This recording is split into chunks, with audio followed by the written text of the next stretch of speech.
what I found was it just allowed me to step back and stop worrying about things so much. I had a plan I could execute. And yes, you go back and you refine and things change, and that's okay. But it took a lot of the pressure off for me, and it allowed me to avoid decision fatigue, overthinking things, and that constant need to prove myself.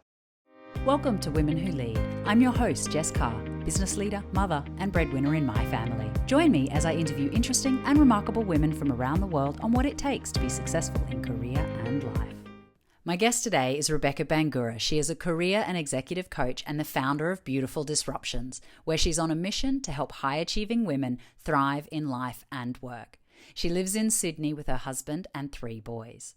Rebecca is a strong advocate for women in male-dominated industries. Having held positions as a senior program director herself, she knows all too well the confines of the traditional linear career and the pressures to conform. Destined for a change, she took her career into her own hands, turned her working life around, and in the process discovered her situation was not unique. Today, she provides guidance and support to other women to have big careers without having to conform or overwork. And for us, here today, she is to help answer the question, how do I know if I'm just under pressure or if it's time for a career change? Hi, Rebecca, and welcome to the show. It's so good to have you here. I'm really excited about what we're going to be talking about today. Likewise, Jess, thanks so much for having me. So I'm super looking forward to our discussion today. I think particularly given at this point in history and given the flux that's happened over the past couple of years, this topic is going to resonate with a lot of people. And whether it's just, people wanting to ask the question, whether it's just the current pressure of these uncertain times, or is it really time to reevaluate what I'm doing all day at work?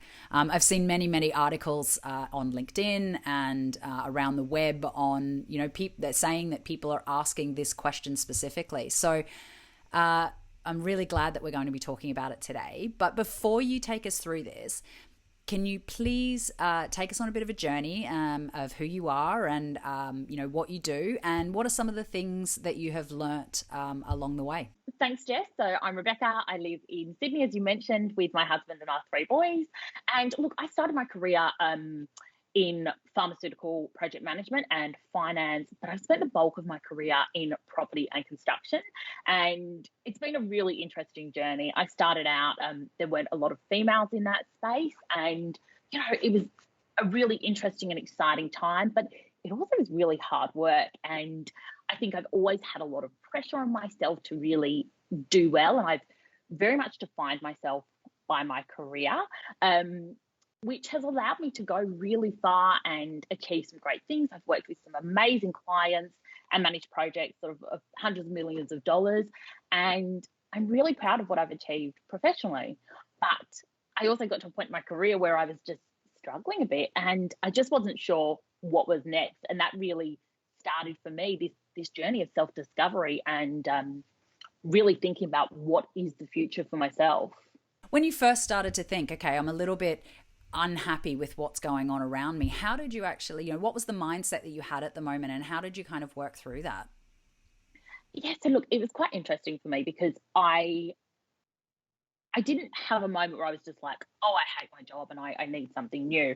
It actually started for me at the beginning of 2000 and, sort of late 2015, early 2016. And to be honest, I just landed what was my dream job and I was super excited about it, but I could feel myself going into this experience with so much pressure and it wasn't being put on me by anyone other than myself. And I was already, day one thinking about, well, what's next? What am I working towards? And I started to realize that maybe that wasn't healthy. And I'd recently gotten married and, we were starting to think about have a family. And I suppose I was just thinking more broadly around life. And as I said, I'd put so much pressure on myself. And once I started to kind of peel back the layers and think about, okay, well, how about I just start to enjoy this new role for what it is? I've been working so hard to get here. I actually started to realize that I'd never stopped and thought about my career and whether it was really what I wanted to do, or I hadn't thought about it for such a long time because it was like I'd started on this path in property and construction. sort of 15 years before or 12 years before, and I just kept progressing. And when I realized that I was constantly putting this pressure on myself, I just took a step back and was able to really think about it and start to imagine, was there something else that I might like to do that was different to the path I'd carved out for myself? You were talking before about the pressures that you were putting on yourself. Where do you think that comes from? That pressure that you were placing? Because you were saying it was self-imposed, but what do you think was driving that internal pressure?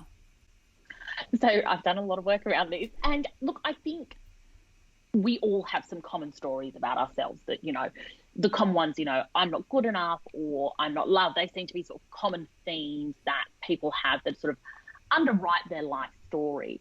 And for me,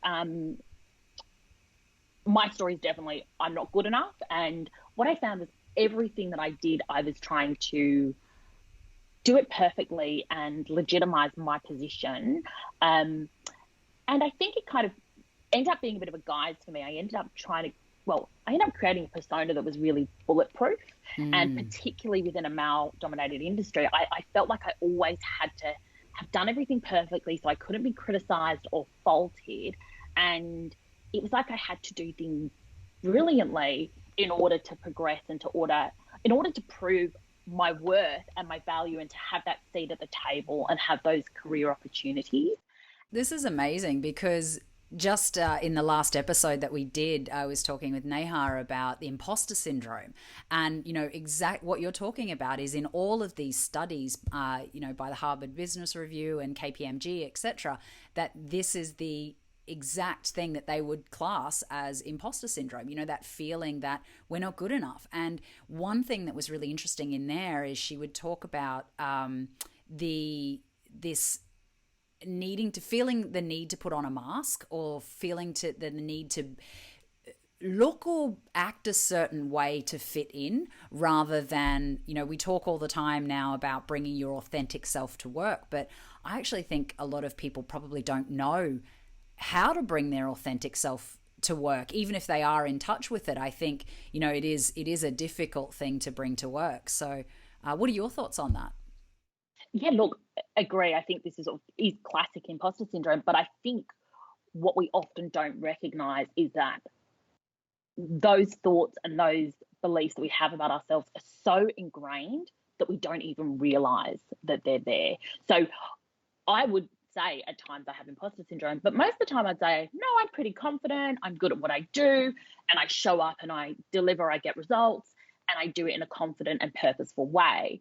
But it's all built on that underlying self-doubt. And, it took a long time for me to really realize that was driving so much of my behavior and so much of how I felt about myself. And to be honest, it took a lot of the fun out of things. And I think it's part of the reason that, I landed my dream job and I couldn't enjoy that moment and just show up and be present and do the work I loved because I was already thinking 2 steps ahead around, well, I have to prove myself. So actually getting really conscious and deliberate around changing our self-belief and having that awareness of our mindset is so crucial. And I think is the big challenge for women and women stepping into leadership roles. Said you took a pause and you started to reevaluate, were you in the right space and is this what you wanted to be doing? Can you tell us a little bit about what was happening then for you? What I started to do, I've always been a bit of a self-help junkie, and I sort of delved deeper into that. I also started working with a coach myself, and she really challenged me by asking questions like, what would you be doing if you weren't in project management? And to be honest, I'd never thought about it. And I started to actually have to redefine myself outside of my career and think about what am I interested in? What are the things I'm just naturally drawn to? And what would I do if all of this went away tomorrow? And it was hard. It was really hard to reimagine what my life could be like because I think so often we are shown a certain progression path or a certain way our lives unfold, and we take that as being the progression that we will all follow. We take it as a well-worn path. And the truth is, it doesn't need to be. And I think we aren't taught enough in our careers or in our lives or even as children to really just imagine and think about what we want to do and what excites us, and, perhaps create some untraditional pathways. Yeah, I definitely think that the last 2 years, I mean, particularly you see a lot in the articles that are coming out as well, that's what people are doing now, is that we've taken this last 2 years of disruption to actually reevaluate, what's important to us, and I think that's really kind of important right now. There could be a lot of people that are asking these questions, but at the same time, they might also be asking themselves, is it just a bit of the pandemic burnout? The feeling of working from home and having to juggle all of these things of life for the last 2 years, that is it more of that, and I still do enjoy my career and I do enjoy what I'm doing, versus it's actually now time for me to think about another career change. So how would somebody start to navigate those kinds of questions? Yeah, so I think, look, certainly COVID has challenged us all in very different ways. And I think we have started to take that broader view, because suddenly we're so much more conscious of our caregiver responsibilities and the things we want to do, whether it's parents or children or animals, or just being able to go outside and do those things and have time to ourselves. But in terms of the question around, is it pandemic burnout, or should I be thinking about it, like, is it time for a career change? I think there's a few things to think about. So the first is, I think we need to allow ourselves to really connect back to why we started in the career that we did. And that question becomes challenging, particularly, or not even challenging, but it becomes front of mind, particularly for women when you get to a certain point in your career, usually sort of that mid-level point. So sort of you maybe 10 years in, because we've become really proficient at what we do. The day-to-day challenge of growth is not there in the same way. And quite often we have other things going on outside of work that compete for our time, and we're not just looking after ourselves anymore. And so when we allow ourselves to really step back and question, why did I get into this, and what is the impact that I wanted to produce? Because generally I think, and particularly as women, we're not usually just driven by money. Like, money's great and I think we should all make more of it, but usually our purpose is much more tied to a cause or an impact. An example of that is, one of my clients is quite senior in the tech world, and she is really fueled by continuing the legacy of her mother, who was a coder in the 70s and pioneered in that space. And for her, when she actually thinks about her career in tech, she knows that she wants to continue that legacy, because that is work that she sees as important and valuable. And when she can actually take the space and say, okay, yes, I'm burnt out in career, COVID has been crazy with my kids at home, juggling all the things, connecting with people all over the world, working long hours, she can actually say, yes, but that's situational. And what I want to do and the space I want to be in is definitely still as a leader in the tech space. She can get real clarity on that. So it's for each of us to really stop and think about, what is the impact we want to create? And does that still exist within the career or the industry that we've set out for ourselves? It's such an important point, because, as you say, you can still have the desire to be doing the type of work that you're doing, and have the impact in, as you're saying, in the same industry or in the same line of work, but maybe the way that goes together looks different. Maybe your contribution to that looks different, maybe. Or maybe it is just a case of what you were saying before about needing to just rediscover yourself to get a sense of balance between the two things as well. I just want to interject, I guess, with a small personal story, because when you were talking about, you're at that moment where you needed to think a little bit more about what you wanted as a person, and rediscover yourself outside of work. That happened to me back in, I think, 2013, when I had thrown myself so much into work and put all this pressure on myself, etc., that I got to a point where I guess I'd burnt out, but not through my work's fault, or it wasn't anything external that was being placed on me. It was all internal pressure. And I took an opportunity then to go on a mini sabbatical just to kind of clear my head and everything. And I remember at the time telling people, and I thought I was a bit mad at the time, but again, you gotta do what you gotta do. But I was telling my close friends, work Jess had taken over, and I needed to go and discover soul Jess.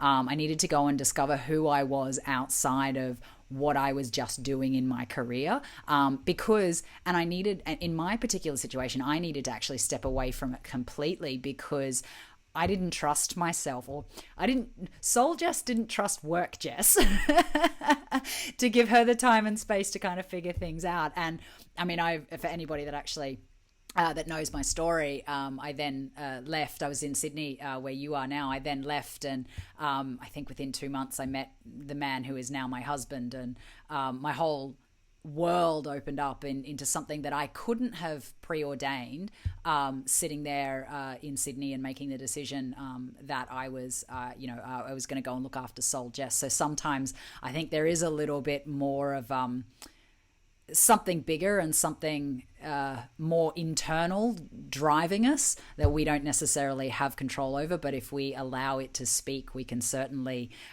hear some amazing wisdom and experience some beautiful things if we go after it. Oh, absolutely. It really is around creating the space to understand it and go after it, as you said. And whether that, a sabbatical as you did, which I love, but also is a privilege, because not everyone can have, a change of circumstance.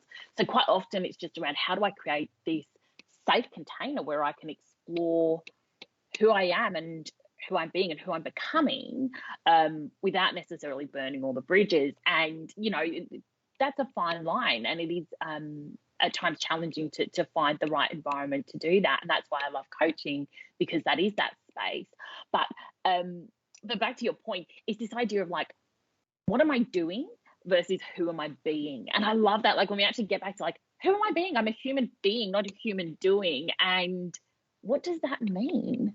Because we get so busy and just caught up with life and work, and we rarely take the time to step back and reflect. And I think once you go through that experience of burnout, and similar to you, I've had a couple of periods where that's happened to me in my career, but once you really decide to make that change, you reframe everything.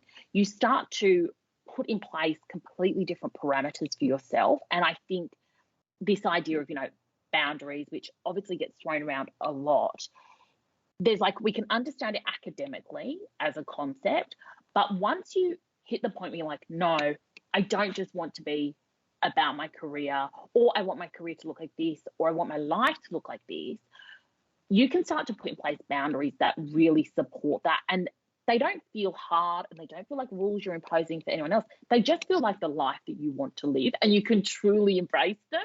So it's really important to have that space and give ourselves the freedom to kind of reimagine and create the life that we want. How would you bring those couple of things together into, say, career planning? Is it going into career planning and talking about, what are my next steps, and how do I roll this out? I think there are two parts. And the first is really just giving yourself space to reimagine the future you want. And I think an easy way to do that, regardless of your situation, is just to make time. And it can be as little as an hour, just to sit by yourself somewhere you're comfortable and almost go through some exercises of imagining what your future self is like. So think 10 years out. And an exercise that I love and certainly happy to share with anyone that's interested in it is something I got from a lady called Debbie Millman, and it's called the Remarkable Life Exercise. And she literally just invites you to sit down and write almost a diary entry to yourself 10 years out. And it's so fascinating, because we start to connect with like the minutiae of our day-to-day lives in our imagined future. And when we get down to that level of granularity, what did I have for breakfast? Where did I exercise? What sheets do I sleep in? What does my house look like? You start to really crystallize that image in your mind and start to challenge yourself and think about things differently. And the great thing with our brain is that our brain doesn't know what's imagined and what's real. So if we can create this great image for ourselves of the life we want, our brain starts thinking that that is the real deal, and it starts to create possibilities and opportunities to make that happen. So it's like we put our subconscious to work once we have that really clear vision for ourselves.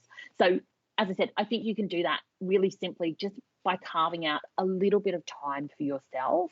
I also think the other thing is we need to make sure that we're doing some sort of fundamental self-care. So I think it is really important to acknowledge, though, if you are experiencing burnout, that you do need to actually just take some time to care for yourself and make sure that physically and mentally you are okay, and make sure you get the support that you need to do that. And sometimes that might just be a day on the couch. Sometimes it might be actually seeking some more professional help. And I think there's no shame in that. So we just need to kind of really acknowledge the fact that we have all been and continue to go through a time of immense anxiety and uncertainty. And we need to be able to look after ourselves first and foremost and our health and well-being. And it's only once those basic needs are met that we really can even start to reimagine the future for ourselves. So yeah, getting that self-care is really important, and seeking support if we need to do that. Definitely one of the things that's been well documented is that women were not particularly good at asking for help.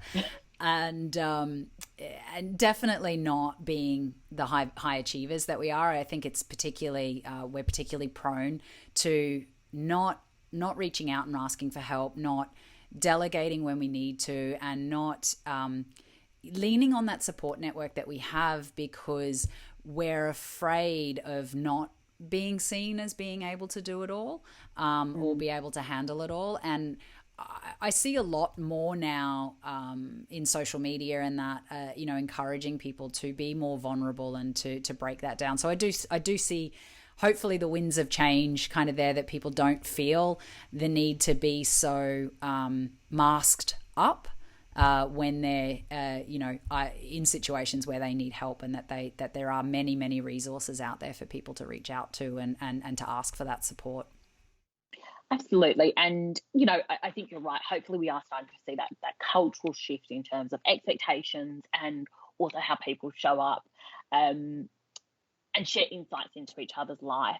But I think as well, another really important point is really just how do we build these consistent frameworks of support for our lives? So it's one thing in that burnout and, in these tough times to get specific support, but also how do we do all the things, right? Because no one can do it on their own. So whether it's like, I'm a big fan of outsourcing, like what can you outsource in your life that would just alleviate that stress and anxiety and that to do from your from your duty, from your to-dos, and kind of create more space for you to be and do things you love, or spend time on work if that's what you want to do, but just like unload some of this mental clutter, right? Because it's like, again, going back to the mindset, our brain is so busy remembering all the things we're supposed to do, and we psych ourselves up about doing it as much as we have the actual responsibilities of doing those things as well. So think about it through the frame of, consistent framework for support, outsource, whose help can we enroll, and the more we can talk about this openly, the more ideas we can share with each other and support we can give each other. So now I think is probably quite a good time to ask the question, well, what is career planning and why is it important? How's that going to fit into what we've talked about today? Career planning is something that really has changed the trajectory of my career. So I've always been someone who's had a development plan and known where I'm going. But once I really built a robust career plan for myself that was beyond just sort of my performance reviews and development plans, what I found was it just allowed me to step back and stop worrying about things so much. I had a plan I could execute. And yes, you go back and you refine and things change, and that's okay. But it took a lot of the pressure off for me, and it allowed me to avoid decision fatigue, overthinking things, and that constant need to prove myself. I got really clear on what the specific things were that I was trying to achieve and why they were important. And that framework is just invaluable for people to have, especially when you are someone that's quite ambitious professionally. So yeah, I'm such an advocate of career planning. And in my mind, that really breaks down to three things. And it is firstly around having a long-term career plan. So that is, where do I want to be in 10 years? What skills do I need to develop? What experience do I need to have? And understanding the gaps for that, and then considering how you actually transition between each of those roles and fill some of those voids that you may currently have. And then the second part of that is really around establishing yourself as a leader and understanding what you want to be known for. And that's about really leaning into your own strengths and creating your own voice and your unique leadership style. And not feeling like you need to fill the shoes of other people or be a certain way. Because I think as well, we do have limited female leaders across all sectors. And because we don't have a lot of role models, we often feel we need to emulate a particular way of being. And I don't think that's the case. So it's really defining that for ourselves and showing up and creating opportunities for ourselves in that manner. And then the third piece for career planning is really, how do I keep my mindset on point? How do I keep checking in with myself and making sure that I am showing up how I want to and my life is on track, and that I'm not wasting time and energy in self-doubt and imposter syndrome and, having these conversations that are really losing battles with ourselves. So, and that's something I think that we all need to be continuously working on. I don't think it matters what you're doing or what level of success you reach. We all have that self-doubt and that inner critic that shows up. And it's more about how quickly can we recognize that voice? How do we change the conversation for ourselves? And how do we keep moving forward? If we were to recap what we've talked about today, we've talked a little bit about if you're currently in that moment where you're asking that question, is what I'm feeling right now a little bit of pandemic burnout, or is this actually time for a career change? What would be your one piece of advice for people? Have grace with yourself, right? Take the pressure off and just let yourself be for a moment, and then really go back to basics. Like, think about what is working and what isn't. And if anything were possible, what would you want to be doing? Because I think when we allow ourselves the freedom and the space and the grace to really understand and explore that question for ourselves, we either connect back to the purpose and we can see what it is we want within our current career or our current field, or we start to reimagine what we would like to change in that space, and that then creates the pathway for us forward, or we think of something completely new. And it might start as just the tiniest idea. It might start as something that we were almost too embarrassed to say out loud because we've never tried it on. And I just want to encourage you to just explore that space. Be really curious with yourself and just start thinking about it more. Create, even if it's 10 minutes a day, just to unravel that idea and see what comes up for you. Allow yourself to just imagine.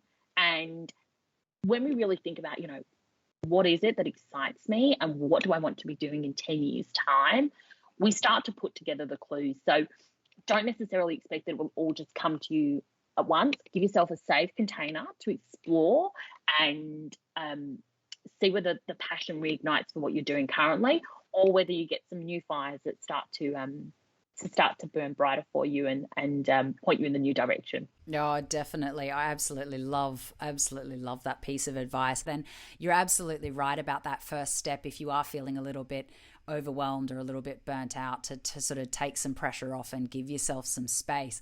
I have a personal saying, which is that I don't make life-changing decisions from a bad place, from, when I'm feeling in a bad mood.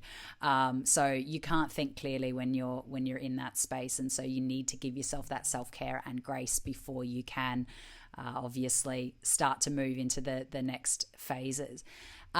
If anybody would like to know a little bit more about career planning or like to talk to you about this more, how can they reach you? The best place to contact me is on LinkedIn. So just come over and connect with me and let's start a conversation. Fantastic. Well, this has been a very, very insightful conversation. Everything from we talked about mindset, we talked about, giving yourself that self-care, building the support network, reimagining your future, bringing some of that, I guess, excitement and fun back into your everyday by imagining the possibilities. And then we talked about some of the practicalities around career planning. So it's definitely going to be very useful for anybody that's listened to this today. And I certainly hope that if they do need support, that they feel comfortable, and I'm sure that they will, to feel comfortable enough to reach out to you and start a conversation. Thanks, Jess. And thank you for what you're doing here with the podcast. I think this is such a fantastic platform for women to share stories and create a real community around common themes that we all have in our lives. So thank you for the great work you're doing. Oh, you're welcome. Thank you. Thanks for joining us on Women Who Lead. Visit my website, jesscarr.com, to sign up for more podcasts and information on women who lead. If you found value in this show, please share it with your friends and be sure to tune in for our next episode. I'm your host, Jess Carr. Bye for now.